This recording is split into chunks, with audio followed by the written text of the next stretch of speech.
Well, welcome everyone to Steve Savant's Money, the name of the game. I'm your host, Steve Savant, syndicated financial columnist and money color commentator. On today's show, the retirement income process, part one of our series on how to create a successful retirement with nationally recognized retirement expert, author, and adjunct professor of the American College, Curtis Cloak.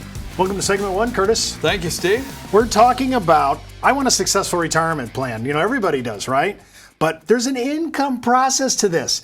We talked about it in another series show about divide and conquer. And this is not a phrase for finance. It's not a phrase for the consumer. This is kind of your regular, this is Curtis talk. Yes. Talk about what we talk about, dividing up your assets. What types are they? And then we'll move into it and talk about it. So what we're talking about, we talked about this in a previous segment in this show, as we said, we've got four things a day of our retirement that we want, all of us want, to preserve, if we can, the dollars. Not necessarily everybody, but generally speaking, if we had the choice, we want to preserve dollars. Second, we want to grow it slowly over time. Third, we want to distribute to cover our gaps of income Social Security and pension don't cover, and we want to keep pace with inflation, which means we're increasing those distributions over time. And the problem is, if we continue to do things the way we've done, with markets being more volatile, taxes being greater, and interest rates being lower, and people living longer, we can't do that where we got conflicts in terms of building a single portfolio in multiple ways. We can't do that as efficiently as we once were able to do. Can't predict things quite the way at one time we could have. And so here's the reality.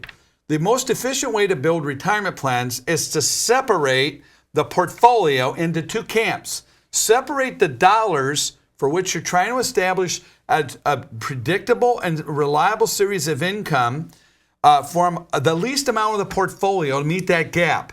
All right, so I have domestic spending in my retirement. I have essential spending that I have to have, and I have some discretionary spending, like you said, going to take the kids to Disney World. So that's a number. I got to have a number. I have a guaranteed obligation. I need a guaranteed income. Yep. Make sure that you're figuring out what those essential expenses are and figure out after pension and Social Security. Now you go put inflation in there. And remember, you got inflation for non-medical flows of paying for the regular bills, and then you have inflation that's different for all the medical higher in your cash mind. Flows, right? So once you forecast that and gross that to tax over a period of time based on your lifestyle standard and your living expenses, and narrow that down to essential expenses only. Take the vacations out, maybe the golf leaves, take those out, because those aren't necessarily things you got to have, but the things you do have to have, you have to have that income kind of heck or high water. And so we're talking about, let's define a program that maximizes with safety and longevity that income stream that's reliable and predictable. And that should be a subset of how I allocate money specifically to that. And that won't necessarily be good for growing money that can sit while being grown without withdrawals. But what I do for growing money is going to be different than what I do for distributing money. So I'm separating my portfolio in what I call two camps. All right, so I'm doing my first camp. I figured out my essential living. I've even thrown a bit of discretionary monies. I know what that fixed number is. I just looked at my Social Security, my wife's spousal. I looked at that income. That's my guarantee. Steve's doing age 70. So I got that number. Now, that number is not enough to cover my domestic, essential, and discretionary spending. So I need something in between to fill that gap. So what I'm doing is I'm finding a way to allocate dollars to investment-related, income-related products that allow me to generate the most income using the least dollars. Why? Because I still won't have a block of dollars I need for liquidity and dry powder, as we've called it here on this show. And I need money that grows long-term to mitigate periods of hyperinflation and things I can't predict. And then I also want to worry. I still want to go on vacation, and I still want to go to the golf course and put my golf face on. I need discretionary spending that I won't only do if markets are good. I won't necessarily have to do them if markets are bad. But I'm separating my dollars between secure income assets and growth and extra income assets. And there are two different camps. The way the money is allocated is invested completely different from one another to mitigate both issues. Okay, so let's say my Social Security, and now I'm going to buy with a block of money, with the least amount of block of money at a single deposit, I'm going to buy guaranteed income I can't outlive to cover any gap. Yep. So there are income products available that create a base of income you cannot destroy. One, you cannot outlive either spouse if I'm married, and in the event I die too soon, principal that I can't lose a single penny even if I die too soon. And these income-related products will provide for me the possibility of building in an inflation factor where if I want to build in a 1% inflation factor to my essential income or a 2% or a 3%, they allow us to dial that in as part of the income play based on what we forecast. We need software for this, so we need to have some mechanism to be able to forecast these things appropriately. But if we can do that, we can really engineer that income play so that we mitigate longevity risk, and we can take this off the table with higher distribution rates that we can safely take when assets are solely tethered to market risk.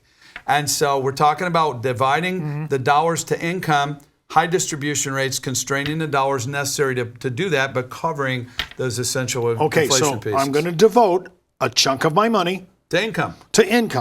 And it's going to be only income. I should really look at that as income generating and forget it. That's correct. All right. Because I'm going to hold money hostage no matter what decision I make about my portfolio, because I'm going to have this essential need no matter what, and I'm going to have to hold dollars hostage to finance that income and cash flow somehow. Why not pick the most efficient and the one that actually takes longevity risk off the table? Okay, so by doing this, I'm taking longevity risk off the table. By doing this, I'm giving myself guaranteed income I can't outlive. By doing this, I've already segregated monies for income, and I don't have to worry about using other monies to generate that income ever again. Can I say free hostages?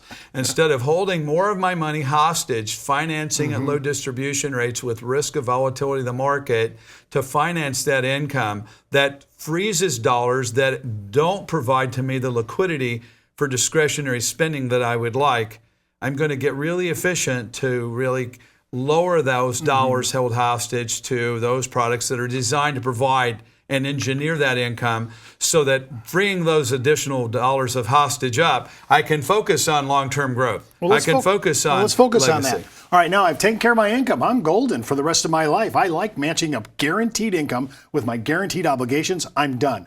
But I have money left over now, Curtis. Now what? Well, what are my goals? Do I want to leave a legacy? Am I worried about long-term health illnesses toward the end of my life? Do I have one spouse that maybe has some conditions? Do I want to grow the money? Do I have a high risk tolerance? What kind of discretionary liquidity do I want? What kind of goals do I have in terms of a second home? Or do I want to buy a motorhome and run the country? I mean, it depends, but I've got dry powder now. I have free dollars to focus on without hurting my essential income floor. I have dollars to make those additional decisions based on what is my goal, what is my passion in life. Okay, so let's say I listed that. I think I just heard you to bring a grocery list with me. I have to put everything, not only how's my disposition on risk, am I going to spend it on any toys for the boys, right? I think I'm going to have to add some ideas here. I need to come with a list. After we've taken care of my income, what am I going to do here? I do want something for long-term care. I think we're all going to need it. I do want to do some things that are going to be maybe out of nowhere. I get an opportunity to go somewhere in Europe or someplace or a trip. I'd like to have money sitting aside. I might need emergency funds still, car breaks still. I still got issues with the house, things of that nature. I need to bring a laundry list here of the things after I've taken care of income. Sounds like this is the harder one. Well, this is why I say don't go home and try this alone, because a good advisor is going to be able to take you through that myriad of questioning to really get to what you want. It's not what the opinion of the advisor is, because there's no cookie cutter plans out there. Everybody has a unique desire, skill set, passion in life, and we're trying to find the happy factor. And so you need to find a creative advisor that knows how to ask the right questions and knows how to get inside of your heart and your mind to do and accomplish economically what you want and what you hope for, and not necessarily some cookie cutter platform. Okay, so I like it. I like the idea that it's not a do-it-yourself idea here. Where, set it and forget it. You have to manage this, and you need somebody that's professional that's going to look at this. I have to say, Curtis, with all due respect, I haven't found too many advisors that are taking these two ideas, separating them, and conquering them one at a time. Yeah. Well, here's what I think you need. The first thing you need is a defensive team. You need a team that defensively provides income you can't destroy and not outlive, and everybody emotionally wants to make sure, in case they don't get the full value of what they put in, that if they die too soon, that their families are not going to lose out on the dollars.